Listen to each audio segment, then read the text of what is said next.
आगे बढ़ रहे अगली खबर का रुख करते हैं। प्रधानमंत्री नरेंद्र मोदी की 2 दिवसीय इजराइल दौरे ने वैश्विक सियासत में हलचल तेज कर दी है।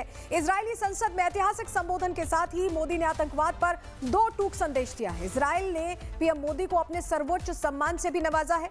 रक्षा डील से लेकर ड्रोन और मिसाइल सिस्टम तक भारत इजराइल के रिश्ते अब नई ऊंचाई छूने को तैयार हैं। एयरपोर्ट पर खुद पीएम नेतन्याहू का प्रोटोकॉल तोड़कर उन्होंने स्वागत किया, वहां पर पहुंचे और फिर इजरायली संसद में मोदी मोदी के नारों का गूंजना ये बताने के लिए काफी है कि दुनिया में भारत का कद किस ऊंचाई पर पहुंच चुका है। तो आप समझिए ये जिस तरह का पूरा मोमेंटम था, आप देखिए जरा तस्वीर।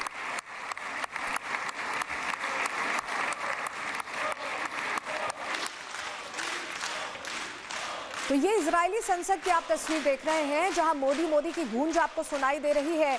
और ये मोमेंटम तभी क्रिएट हो गया था जब आपको बताएं कि नेतन्याहू प्रोटोकॉल तोड़कर पहुंचे थे स्वागत करने नरेंद्र मोदी का बेन गुरियन एयरपोर्ट पर, और उनकी पत्नी भी साथ आई थी। और उसके बाद से ही एक अलग ही क्रेज देखा जा रहा है। यात्रा से पहले भी बहुप्रतीक्षित इंतजार चल रहा था, इसको लेकर नेतन्याहू बहुत वोकल थे। Because what we have done is we've doubled our trade, tripled our cooperation. David, please one for me. One for and then let's move here, please. Right here. Thank you. Thank you. Thank you. I got David Bomay.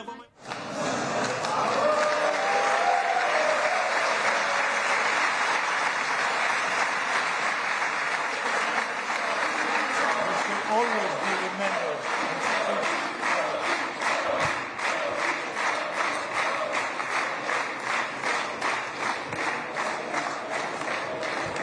כבוד יושב ראש הכנסת וכבוד ראש ממשלת הודו.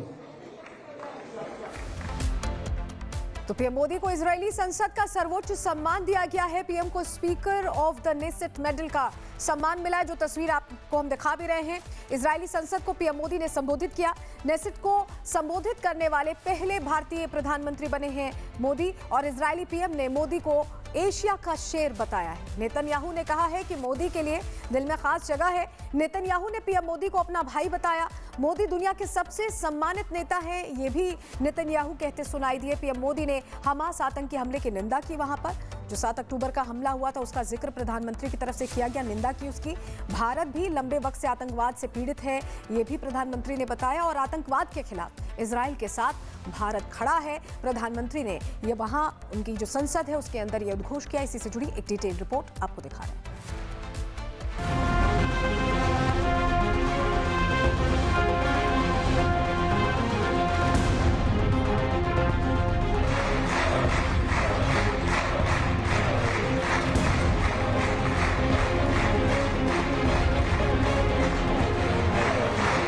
Israel की सड़कों से लेकर संसद तक गूंजा Modi Modi.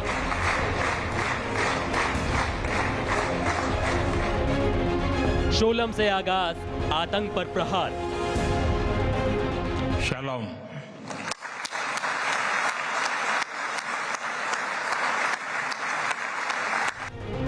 Netanyahu संज्ञारी, रक्षा साझेदारी। प्रधानमंत्री Narendra Modi Israel के 2 दिवसीय दौरे पर हैं। वर्तमान वैश्विक परिस्थितियों को देखते हुए पीएम मोदी का ये दौरा कई मायनों में बेहद खास है और पारस्परिक सहयोग के साथ दोनों देशों में कई अहम समझौते होने की उम्मीद है। बुधवार को जब पीएम मोदी इजराइल पहुंचे तो नेतन्याहू ने हाथ जोड़कर उनका स्वागत किया। दोनों नेताओं ने एक दूसरे को गले भी लगाया। इसके बाद इजराइल की संसद उस ऐतिहासिक पल की गवाह बनी जब पहली बार किसी भारतीय प्रधानमंत्री का वहां संबोधन हुआ। प्रधानमंत्री नरेंद्र मोदी ने हिब्रू शब्द शोलम से भाषण की शुरुआत की। Shalom. और दोस्ती, भरोसे और साझेदारी की नई इबारत लिख दी। इस दौरान उन्हें संसद का सर्वोच्च सम्मान speaker of the Knesset medal दिया गया। खास बात यह है कि मोदी उन चुनिंदा वैश्विक नेताओं में शामिल हो गए हैं जिन्हें इजराइल और फिलिस्तीन दोनों का सर्वोच्च सम्मान मिला है। नेसेट को संबोधित करते हुए मोदी ने इजराइल पर हमास के हमले की निंदा की। रोष No cause can justify the murder of civilians. Nothing can justify terrorism. We have consistent and uncompromising policy of zero tolerance for terrorism with no double standards. PM Modi का संबोधन सिर्फ संसद तक सीमित नहीं था, उसकी गूंज कई देशों तक सुनाई दी। प्रधानमंत्री मोदी ने न सिर्फ आतंकवाद के खिलाफ अपनी पॉलिसी क्लियर की, बल्कि ये भी बता दिया कि भारत जिस गति से विकास की रफ्तार भर रहा है, अब दुनिया के लिए भारत को नजरअंदाज करना नामुमकिन होगा। We will be among the top 3 economies globally. In the last few years, India has concluded a number of important trade agreements with other nations. To your west, the European Union and the UK. To your east, the UAE and Oman. Our bilateral goods trade has grown significantly. वहीं Netanyahu ने PM Modi को Asia का शेर बताया और कहा कि भारत और इजराइल के रिश्ते बेहद खास और मजबूत हैं। पीएम मोदी आज इजरायली प्रधानमंत्री के साथ द्विपक्षीय बैठक करेंगे, जिसमें ड्रोन खरीद, जॉइंट मैन्युफैक्चरिंग और एडवांस मिसाइल सिस्टम पर बातचीत संभव है। फोर्ब्स इंडिया का अनुमान है कि 2026 तक $8.6 अरब का डिफेंस समझौता दोनों देशों के बीच हो सकता है। हालांकि मोदी के इजराइल दौरे पर सियासत भी गरमाई हुई है। AIMIM प्रमुख असुद्दीन ओवैसी ने ट्वीट कर गाजा की स्थिति पर सवाल उठाए और पीएम के दौरे की टाइमिंग पर आपत्ति जताई। गाजा का नरसंहार हमेशा याद रखा जाएगा। ये बात कि भारत के प्रधानमंत्री ने इस समय इजराइल का दौरा किया और एक ऐसे युद्ध अपराधी को गले लगाया जिसके खिलाफ वारंट था, ये भारत के फिलिस्तीनी लोगों के लिए लंबे समय से चले आ रहे समर्थन को दिखाता है।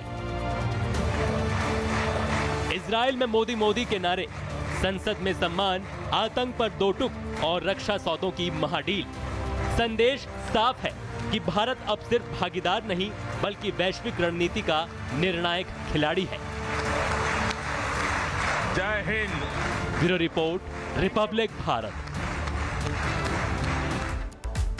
तो भारत और इजराइल के बीच क्या क्या मेगा डील होने वाली है, ये आपको बता देते हैं। देखिए, रक्षा समझौता कितने का हो रहा है ये जान लीजिए। $8.6 अरब का रक्षा समझौता एक बड़ा अमाउंट है और इसके जरिए भारत अपने डिफेंस को और मजबूत करने में लगा हुआ है। प्रिसीजन गाइडेड बम्स इसमें हैं, मिसाइल सिस्टम्स हैं जिन्हें इंक्लूड किया गया है। इसके अलावा एडवांस ड्रोन सिस्टम्स है, हेरोन जिसका जिक्र हम कर रहे थे कि हमने ऑपरेशन सिंदूर में भी इसका इस्तेमाल किया। MK2 मेल ड्रोन्स भी हैं इस बार। इसके अलावा आयरन डोम डिफेंस सिस्टम पर भी बात होने वाली है और आयरन डोम बहुत इंपॉर्टेंट हो जाता है। आपको याद होगा ऑपरेशन सिंदूर के दौरान S-400 डिफेंस सिस्टम हमने इस्तेमाल किया था, लेकिन आयरन डोम और अच्छा है तो उसको लाने के लिए, उसकी टेक्नोलॉजी ट्रांसफर के लिए बात हो सकती है। इसके अलावा बैंकिंग सिस्टम को आसान बनाने पर समझौता होने वाला है। मॉडर्न एग्रीकल्चरल टेक्नोलॉजी अपनाने पर भी बात होगी और साइंस इनोवेशन, वैज्ञानिकों के बीच नई खोज को लेकर रिसर्च पर भी चर्चा होगी। व्यापार को लेकर भी बात होने वाली है, ट्रेड कॉरिडोर बनाने पर दोनों देशों के बीच चर्चा होगी। तो ये वो अहम पहलू हैं जिस पर आज जब मीटिंग होगी तो फैसले लिए जाएंगे और भारत और इजराइल के जिस तरह से प्रगाढ़ संबंध है, उम्मीद यह है कि और बेहतर डिसीजंस होंगे। आज इजराइल में पीएम मोदी का क्या कार्यक्रम रहने वाला है, अब ये भी जानकारी आपके सामने रख देते हैं। देखिए, होलोकॉस्ट मेमोरियल जाएंगे, यदू वॉशरूम में नरसंहार जो हुआ था, पीड़ितों को श्रद्धांजलि अर्पित करेंगे प्रधानमंत्री नरेंद्र मोदी। राष्ट्रपति हर्जोग से मीटिंग भी उनकी फिक्स्ड है, इजरायली राष्ट्रपति के साथ द्विपक्षीय वार्ता वो करने वाले हैं। इसके बाद नेतन्याहू से महामंथन डेलीगेशन लेवल की औपचारिक चर्चा होगी, जिसमें एक बड़ा डेलीगेशन होगा नेतन्याहू का भी और प्रधानमंत्री के साथ भी। एक तरह से कहें कि एस जयशंकर, NSA अजीत डोभाल, तमाम बड़े चेहरे गए हैं, तो उनके साथ मंथन होगा, उनके साथ मीटिंग होगी। समझौतों पर फिर हस्ताक्षर किया जाएगा और भारत और इजराइल के बीच कई MOUs पर साइन होंगे, जो हम आपको बता भी रहे हैं, क्योंकि अलग अलग जो डील्स होंगी उस पर साइन होंगे। और उसके बाद सबसे इंपॉर्टेंट हो जाता है ज्वाइंट प्रेस कॉन्फ्रेंस, साझा बयान जारी किया जाएगा नेतन्याहू के साथ। प्रधानमंत्री Narendra Modi joint press conference करेंगे, इस पे क्या कहते हैं सबकी नजर है। भारतीयों से भी संवाद का कार्यक्रम है, भारतीय यहूदी समुदाय से विशेष मुलाकात का कार्यक्रम है प्रधानमंत्री का। तो आज का दिन एकदम पैक्ड दिन है और इस दौरान कई अहम चीजों पर बातचीत होने वाली हम आपको बता रहे हैं, जिसको लेकर चर्चा होगी। और